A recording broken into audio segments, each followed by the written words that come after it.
Hello दोस्तों, आप सभी का स्वागत है आपके अपने चैनल द ग्लोबल फैक्ट्स में। आज मैं आपके लिए लेकर आई हूँ ऐसी इंपॉर्टेंट न्यूज़ जो आपके लिए जानना बहुत ही जरूरी है, क्योंकि हम सबको मिलकर ही भारत को आगे ले जाना है और भारत की तरक्की में अपना सहयोग करना है। तो दोस्तों, इस न्यूज़ में आगे बढ़ने से पहले वीडियो को लाइक, शेयर और चैनल को सब्सक्राइब करके बेल आइकन को दबा लीजिए, जिससे आपको मेरी हर वीडियो की नोटिफिकेशन समय पे मिल जाया करेगी। तो चलो शुरू करते हैं। Okay, let's go. दोस्तों, सबसे पहले न्यूज़ की बात करूं तो मार्को रूबियो ने माना है कि दिल्ली ब्लास्ट टेरर अटैक था। जी हां दोस्तों, आज की वेरी इंपॉर्टेंट ब्रेकिंग न्यूज़ आ रही है। US secretary of state Marco Rubio ने दिल्ली के बॉम्ब ब्लास्ट को क्लियरली अ टेरर अटैक कहा है। G7 मीटिंग के दौरान उन्होंने इंडिया के साथ सॉलिडेरिटी दिखाई है और कंडोलेंस भेजे हैं। कनाडा में external affair minister S Jaishankar से मिलने के बाद रूबियो ने कहा ये एक टेररिस्ट अटैक था जिसमें कार्स में एक्सप्लोजन डालकर धमाका किया गया, जिससे बहुत लोगों की जान गई। उन्होंने इंडिया प्रोब को प्रेज किया, इंडिया को सैल्यूट किया। वो मेजर्ड, कॉशियस और प्रोफेशनल तरीके से इन्वेस्टिगेशन कर रहे हैं, इसलिए इंडिया की सराहना की। और उन्होंने कहा कि उन्हें हमारी मदद की ज़रूरत नहीं है, वो खुद ही कैपेबल हैं इसे सॉल्व करने के लिए। अब ब्लास्ट के बैकग्राउंड की बात मैंने आपको कल बताई थी। 11 नवंबर को रेड फोर्ट के पास हुआ था यह धमाका, जिसमें 12 लोगों की मौत हुई थी और कई घायल हो गए थे। प्रोब में व्हाइट कॉलर टेरर नेटवर्क का खुलासा हुआ था। यूपी एटीएस ने सस्पेक्टेड मोहम्मद आरिफ अमीर को पकड़ा है, जो अटैक्स में मिला था। मेजर सिटीज में सस्पेक्टेड बढ़ गए हैं और सिक्योरिटी भी बढ़ा दी गई है। एस जयशंकर ने एक्स पर कहा थैंक्स। जी हां, यूएस ने काउंटर टेररिज्म में सहयोग का वादा किया है, जो दोनों देशों के टाइज को मजबूत करेगा। अब इस न्यूज पे और क्या खबर आती है ये भी हम देखेंगे। सेकेंड न्यूज आ रही है नेवी चीफ की यूएस विजिट। जी हां, इंडिया नेवी के चीफ एडमिरल दिनेश के त्रिपाठी यूनाइटेड स्टेट पहुंच गए हैं। ये ऑफिशियल विजिट 17 नवंबर 2023 तक चलेगी।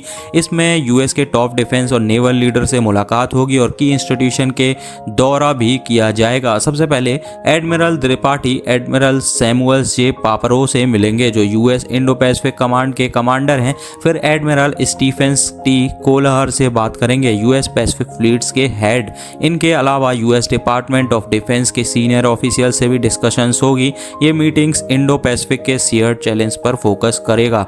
इस विजिट का मकसद है इंडिया यूएस के बीच मैरीटाइम पार्टनरशिप को मजबूत बनाना। दोनों नेवीज इंडो पैसिफिक में साथ मिलकर काम करेंगी, जैसे मिलन और कंबाइंड मैरीटाइम फोर्सेस जैसे फ्रेमवर्क्स में ऑपरेशनल कोऑपरेशन बढ़ाना और फ्यूचर कोलैबोरेशन पर जोर होगा। ये विजिट दोनों देशों के बीच स्ट्रॉन्ग बॉन्ड को और गहरा करेगा। दोस्तों, थर्ड न्यूज की बात करूं, यूएस गवर्नमेंट शटडाउन खत्म कर दिया है। ब्रेकिंग न्यूज है आज की अमेरिका वालों के लिए। आज एक बड़ी खुशी की खबर आ रही है वॉशिंगटन से अमेरिकन के लिए। यूएस प्रेसिडेंट डोनाल्ड ट्रंप ने साइन कर दिया है वो बिल जो देश के इतिहास का सबसे लंबा गवर्नमेंट शटडाउन खत्म करता है। ये 43 दिन तक चल रहा था, अब फंडिंग वापस आ जाएगी। कल ही यूएस कांग्रेस के लोअर हाउस ने यह बिल पास किया 222 से 209 वोट से। इसमें 6 डेमोक्रेटिक्स ने रिपब्लिकन्स के साथ वोट किया।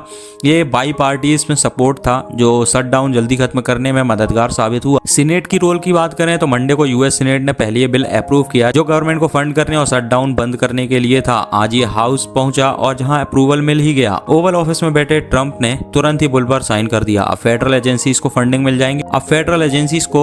मिल जाएगी और नॉर्मल ऑपरेशन शुरू हो जाएंगे। इस 43 दिन के शटडाउन में हजारों फेडरल एम्प्लॉइज बिना सैलरी के काम कर रहे थे या फरलॉक्ड लेड ऑफ हो गए थे। प्रोग्राम एजेंसीज और डिपार्टमेंट रुक गए थे, अब रिलीफ मिल जाएगा इन सबको। फोर्थ न्यूज की बात करूं, बहुत ही अच्छी न्यूज आ रही है China giant power kite success की। दोस्तों, एक एक्साइटिंग खबर है। चाइना ने दुनिया का सबसे बड़ा 5000 स्क्वायर मीटर का power generating kite successfully test किया है। ये चाइना पहला मेजर नेशनल R&D प्रोजेक्ट है हाई एल्टीट्यूड विंड एनर्जी के लिए, जो चाइना एनर्जी इंजीनियरिंग कॉर्प ने लीड किया है। 11 नवंबर 2025 को इनर मंगोलिया के एलेक्सा लेफ्ट बैनर में ये kite full flight test pass कर गया। 5000 स्क्वायर किलोमीटर में काइट और 1200 स्क्वायर किलोमीटर के स्मॉलर काइट्स को डिप्लॉय और रिट्रैक्ट किया गया। सब कुछ स्मूथली था। चाइना मीडिया ग्रुप के मुताबिक सारे शेड्यूल टेस्ट कंप्लीट हो गए। ये जायंट काइट 300 मीटर से ऊपर की हवा को एनर्जी कैप्चर करता है और थिएटर केबल से ग्राउंड पर जनरेटर चलता रहता है। ग्राउंड बेस्ड मॉडल है ये, जहां कैनोपी विंड पकड़ती हो और इलेक्ट्रिसिटी बनाती है। High altitude wind fast, stable और एनर्जी डेंस होती है। एक अनट्रैप्ड रिन्यूएबल सोर्स है ये टेस्ट चाइना में हाई एल्टीट्यूड विंड पावर को इंजीनियरिंग लेवल पर ले जाएगा। ग्लोबली एयरबोर्न और ग्राउंड बेस्ड पास एक्सप्लोर हो रहे हैं, लेकिन ये breakthrough renewable energy energy को बूस्ट देगा। अब प्रैक्टिकल एप्लीकेशन की तरफ भी ये बढ़ रहे हैं। दोस्तों फिफ्थ न्यूज़ की बात करूं, gold smuggling at Agartala airport. हम बात कर रहे हैं आज एक शॉकिंग स्मगलिंग केस की। CISF ने अगरतला एयरपोर्ट पर ₹88 लाख के गोल्ड बिस्किट पकड़े हैं जो बांग्लादेश से लाए जा रहे थे। ये इंसिडेंट अगरतला एयरपोर्ट पर हुआ जहां एक पैसेंजर लखनऊ जा रहा था वाया कोलकाता। उसके पास 7 गोल्ड बिस्किट से टोटल 740 ग्राम्स के जो रेक्टम में छुपे हुए थे। ये इलीगल ट्रेड का हिस्सा था जो लखनऊ पहुंचने वाला था। दोस्तों CISF के विजिलेंस स्टाफ ने पैसेंजर्स को चेक किया और सस्पिशियस एक्टिविटी नोटिस की। थ्रू सर्च के गोल्ड रिकवर हुआ, कोई रेसिस्टेंस नहीं हुआ और तुरंत अरेस्ट कर लिया गया। गोल्ड की मार्केट वैल्यू ₹88 लाख है। केस रजिस्टर्ड हो गया और इन्वेस्टिगेशन चल रही है। स्मगलिंग नेटवर्क को एक्सपोज करने के लिए स्मगलिंग रिंग को तोड़ने में मदद करेगा। ये केस बॉर्डर सिक्योरिटी की इंपॉर्टेंस दिखाता है। दोस्तों 6 न्यूज आ रही है ईरान और नाटो टेंशन की। दोस्तों ईरान ने नाटो के सेक्रेटरी जनरल मार्क रूट के आरोप को सख्त लफ्जों में ठुकरा दिया है। रूट ने कहा है कि ईरान और रशिया मिलकर इंटरनेशनल रूल्स को कमजोर कर रहे हैं। फॉरेन मिनिस्ट्री स्पोक पर्सन इमेल्स बैगेई ने मंडे को वीकली प्रेस कॉन्फ्रेंस में कहा, नाटो मेंबर्स खुद वही करते हैं जो दूसरों पर इल्जाम लगाते हैं। फैक्ट से साफ है international law and UN charter का उल्लंघन किस तरफ से हो रहा है। उन्होंने US के अफगानिस्तान ऑक्यूपेशन और वहां के क्राइम्स का हवाला दिया। कहा पिछले साल में US और कुछ नाटो मेंबर्स ने बार बार लॉ को तोड़ा है जो एक पैटर्न सा बन गया है। बागेई ने US को सबसे प्रभावशाली नाटो मेंबर के रूप में पीस और सिक्योरिटी का सबसे बड़ा डिस्ट्रप्टर बताया है। रूट के कमेंट्स को बेकार प्रोजेक्शन और इल्जाम कहा है। तो दोस्तों ये ईरान का व्यू आया है नाटो के खिलाफ। 7th न्यूज की बात करें, कनाडा के नए सैंक्शंस रशिया पर। दोस्तों न्यूज है कनाडा के लेटेस्ट मूव की। 12 नवंबर 2025 को फॉरेन मिनिस्टर अनीता आनंद ने अनाउंस किया है कि कनाडा ने रशिया पर नए सैंक्शंस लगाए हैं। यूक्रेन के अगेंस्ट रशिया के वॉर को रोकने के लिए है। टोटल 13 इंडिविजुअल्स एंड 11 एंटाइटीज को टारगेट किया गया है प्लस 100 वेसल्स जो रशिया के शैडो फ्लीट्स का हिस्सा हैं। अभी तक रशिया ने कोई ऑफिशियल कमेंट्स तो नहीं दिया है। ये सैंक्शंस रशिया के एनर्जी सेक्टर, मिलिट्री पावर और साइबर अटैक पर फोकस करता है। कुछ की पॉइंट्स हैं जैसे ड्रोन प्रोग्राम। कई लोग और कंपनीज जो रशिया के ड्रोन वेपन्स बनाते हैं उन्हें हिट किया गया है। ये रशिया के बैटलफील्ड एडवांटेज को कम करेगा। साइबर इंफ्रास्ट्रक्चर्स, पहली बार कनाडा ने उन एंटाइटीज को सैंक्शन किया जो रशिया को साइबर टूल्स देते हैं यूक्रेन पर हाइब्रिड अटैक के लिए। एनर्जी और shadow fleets, 2 Russian LNG companies और उनके एग्जीक्यूटिव्स, साथ ही 100 ऑयल कैरिंग शिप्स जो सैंक्शंस डोज करते हैं अब ब्लैक लिस्ट पर हैं। ये रशिया की वॉर फंडिंग को टारगेट करता है। इंटरनेशनल कोऑर्डिनेशन की बात करें तो ये steps US, European union and UK के रीसेंट सैंक्शन से अलाइन हैं। G7 मीटिंग में जहां आनंद ने यूक्रेनियन फॉरेन मिनिस्टर एंद्रिली साइबिया से बात की, यह अनाउंस हुआ कनाडा अब तक 3300 प्लस इंडिविजुअल एंटाइटीज और 500 प्लस वेसल सैंक्शन कर चुका है। आनंद का कहना है रशिया को इकोनॉमिकली प्रेशर डालेंगे तब वो यूक्रेन से हट जाएगा। तो दोस्तों आप क्या सोचते हैं, ये सैंक्शन रशिया के वॉर मशीन को वीकन करने के लिए एक स्ट्रॉन्ग स्टेप है? ग्लोबल कम्युनिटी मिलकर यूक्रेन को सपोर्ट कर रही है। तो दोस्तों आप अपनी राय जरूर बताइए। और हाँ 8 न्यूज़ की बात करूँ, बहुत ही इंपॉर्टेंट न्यूज़ आ रही है त्रिशूल। जी हाँ, ये जो एक्सरसाइज हो रहा है ये एक जॉइंट मिलिट्री ड्रिल है।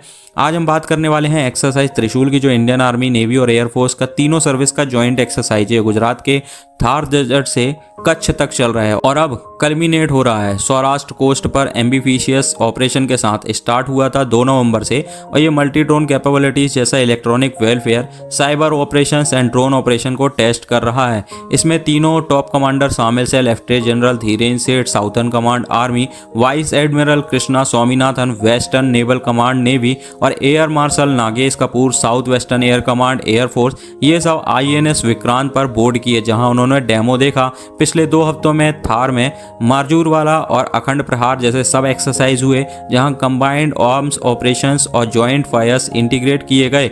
कच्छ में army, navy, air force, coastal guard और BSF ने सिविल एडमिन के साथ रिहर्सल की। एयरफोर्स का महागुर्राज 2025 अक्टूबर 29 से नवंबर 11 तक चला। कल रात कमांडर्स ने INS विक्रांत पर कैरियर बोन फ्लाई ऑपरेशन और रिप्लेनिशमेंट का डेमो भी किया। आज फाइनल में बीच लैंडिंग होगी पोरबंदर के आसपास। ये एक्सरसाइज जॉइंटनेस, आत्मनिर्भर भारत और इनोवेशन को बूस्ट करता है। वेस्टर्न नेवल कमांड कहता है ये यूनिटी का स्ट्रॉन्ग स्टेप है मल्टी ड्रोन ऑप्स के लिए। डिफेंस मिनिस्ट्री बोलती है ये आर्म फोर्सेस की इंटीग्रेटेड रेडनेस को मजबूत बनाता है। दोस्तों 9th न्यूज आ रही है, ये भी इंपॉर्टेंट है। सऊदी एयरफोर्स का UAE में जॉइंट एक्सरसाइज चल रहा है। तो दोस्तों एक इंपॉर्टेंट मिलिट्री एक्सरसाइज के बारे में ये न्यूज़ है। रॉयल सऊदी एयरफोर्स और एयर डिफेंस फोर्स यूएई के ATLC 35 एरियल वॉरफेयर ड्रिल में पार्टिसिपेट कर रहे हैं, जिसमें कई एलाइड कंट्रीज के फोर्सेस भी शामिल है। ये एक्सरसाइज यूएई के एरियल वॉरफेयर सेंटर में हो रहा है। इसका फोकस है कॉम्बैट रेडीनेस बढ़ाना, कोऑर्डिनेशन इंप्रूव करना और real life air missile scenarios simulate करना। सऊदी टोर्नाडो एयरक्राफ्ट यूज कर रहे हैं डिफेंसिव ऑफेंसिव मिशंस के लिए। Saudi teams defensive air operation, combat search rescue, night flights and aerial refuelling कर रही है। ये ड्रिल्स इंक्लूड करती है quick response, low visibility awareness और लॉन्ग रेंज एंड्योरेंस ट्रेनिंग के लिए। ये मिडिल ईस्ट का मेजर जॉइंट एयर ड्रिल है जो इंट्रोपेरेबिलिटी बढ़ाता है और रीजनल सिक्योरिटीज को स्ट्रेंथन करता है। सऊदी अरेबिया की कमिटमेंट दिखाती है कि एयर पावर और कोएलिशन ऑपरेशन में फ्यूचर में स्किल्स और टैक्टिक्स को पॉलिश करेगा। तो दोस्तों, आपको ये सारी जियोपॉलिटिकल न्यूज़ कैसी लगी? किस न्यूज़ पर आपका फोकस ज़्यादा था और कौन सी न्यूज़ इंडिया के लिए वेरी वेरी इंपॉर्टेंट थी? आप अपनी राय कमेंट बॉक्स में जरूर बताएं। और हाँ, वीडियो को लाइक, शेयर और अभी तक चैनल को सब्सक्राइब नहीं किया है तो प्लीज़ चैनल को सब्सक्राइब करके बेल आइकन को दबा लीजिए। दोस्तों, कमेंट में जय हिंद जरूर लिखें। मिलते हैं एक नई वीडियो के साथ। जय हिंद, धन्यवाद।